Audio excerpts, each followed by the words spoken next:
Good morning, students. Today we will study management accounting in subject. So, if in this management accounting subject, today we will take the financial ratio analysis model. So, in this model, we will study the meaning of ratio and the meaning of financial ratio analysis. So, here first of all, we will see what is the meaning of ratio. So, meaning of ratio is it is a numerical or quantitative relationship between two terms. It is numerical or quantitative relationship between the two terms. Two terms means here two accounting terms. So, the relationship between two accounting figures expressed mathematically is known as financial ratio.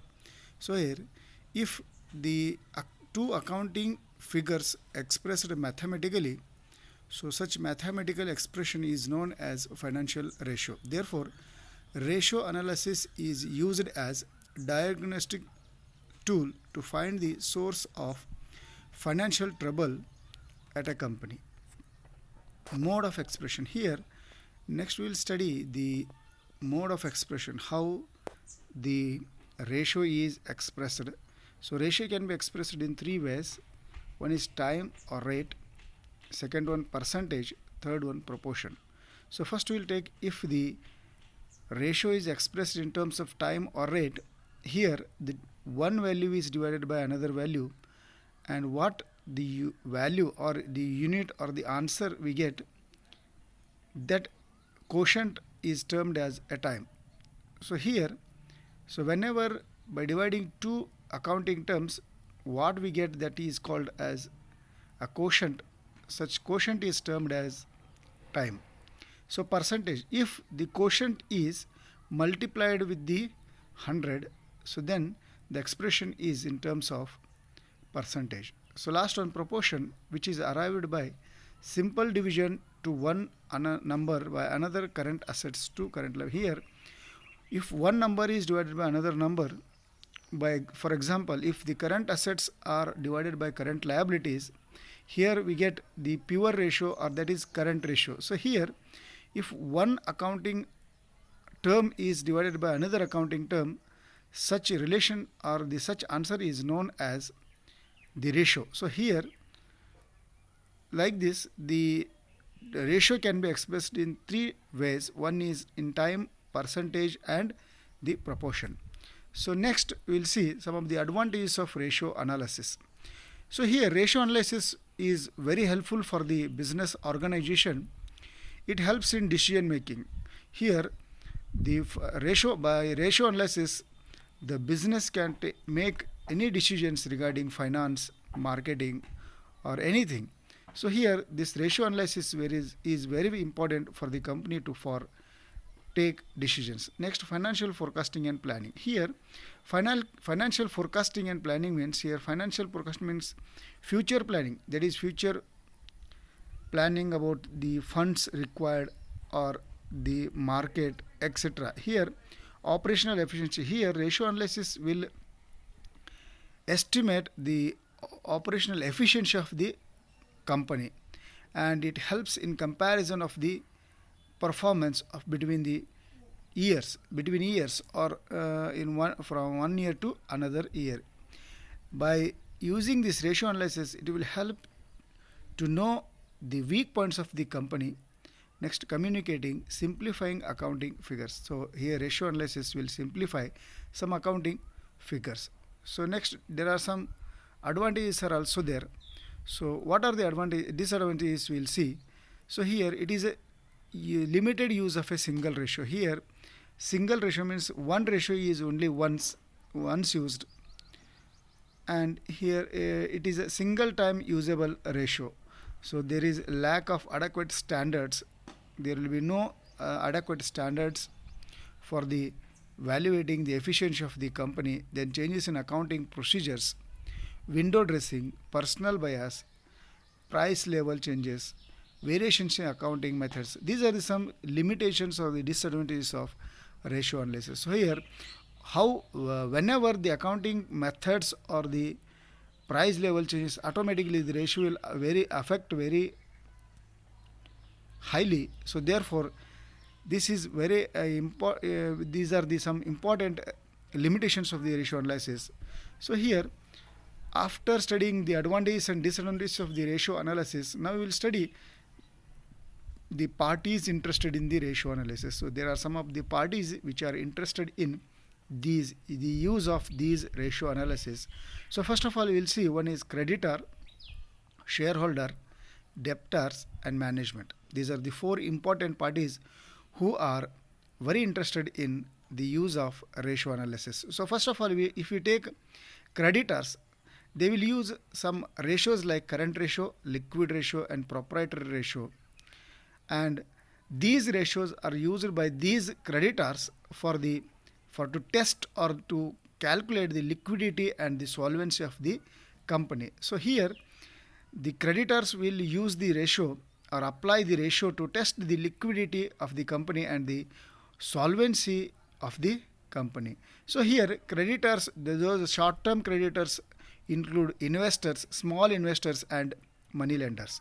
So secondly, shareholders, the long-term shareholders like government employees, they use gross profit ratio, net profit ratio, operating ratio, return on capital employed, etc. And they use for the calculation of profitability of the company. Here, the shareholders, those who are long-term shareholders, they will use the ratios for the purpose of finding the profitability of the company. Next, shareholders and outsiders.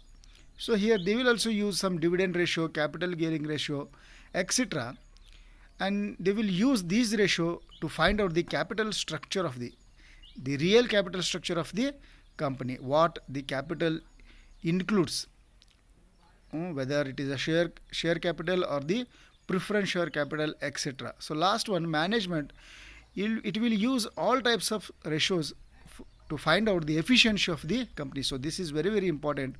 The management will use all type of ratios and it will calculate or it will define the efficiency of the company. So like this, there are four important parties who are very interested in using the ratio analysis. So next one, these ratios can be classified into four important categories. So first one is liquidity ratio, leverage ratio, turnover ratio, and profitability ratio. So here, liquidity ratio, leverage ratio, and turnover ratio, profitability, these are the four main categories of the ratio, accounting ratio. So here, first of all, we will take liquidity ratio and we will see what it tells. So here, liquidity ratio means these are the ratio measures the liquidity of the company or the short-term solvency of the enterprise, whether the company is having working capital or not. So here, liquidity means the firm ability to pay its current liability, whether the firm is able to pay the current liability in short period.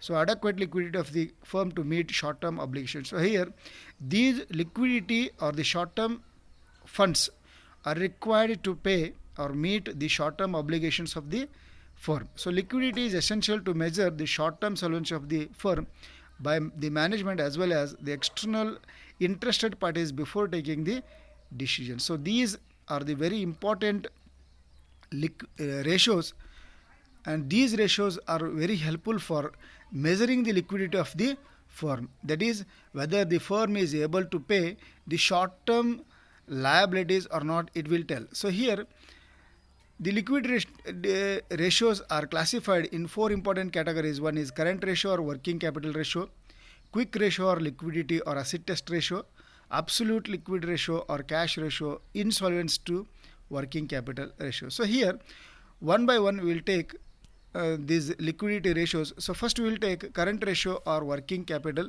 ratio. Here, when we take the current ratio or working capital ratio, here it will include the short-term loans and advances to stop, money at call and short notice, etc. They are other current assets. So here, so first of all, we will see in current ratio what is current assets and what are the current liabilities. So first of all, we will see what are current assets. So here, current assets includes the short-term loans and advances. Here, loans and advances to stop, money at call and short notice, prepaid expenses, etc., and other current assets like outstanding incomes.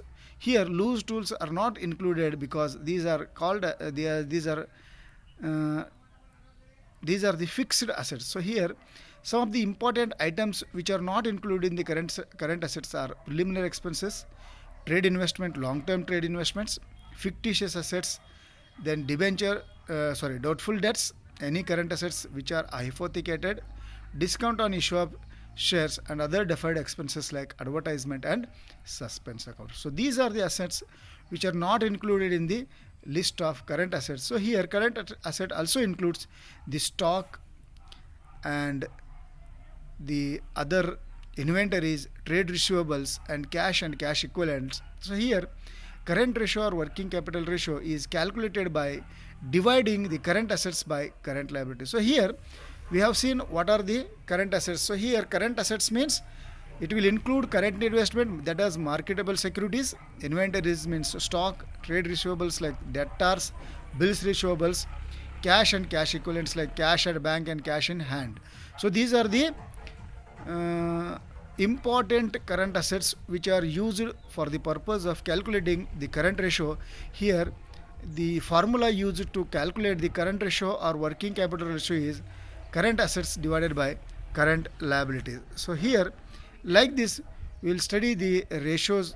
First we have seen what is current ratio and what is liquidity ratio. Here liquidity ratio is having four important categories like current ratio, quick ratio, absolute ratio, and insolvency to working capital ratio. So like this, in first session we have studied what is ratio and how the ratios are expressed. There are the different ways to express the ratios. Next, the important classifications of the ratios like liquidity ratio, profitability ratio, leverage ratio, turnover ratio, etc. So here like this, and also the important topic we have studied here is there are four important categories of the parties who are interested in these ratios, and they will use these ratios for the calculation of profitability, efficiency, and also the capital structure of the company. So like this, here first we have seen what do you mean by liquidity ratio. In that first we have seen what is current ratio, and in that we have very clearly discussed about what are current assets. So in next class we will see what do you mean by current liability. Then we will take some problems and we will solve on this liquidity ratio. In that first we will see how to calculate the current ratio by using a simple problem. So I hope you all understood. Thank you one and all.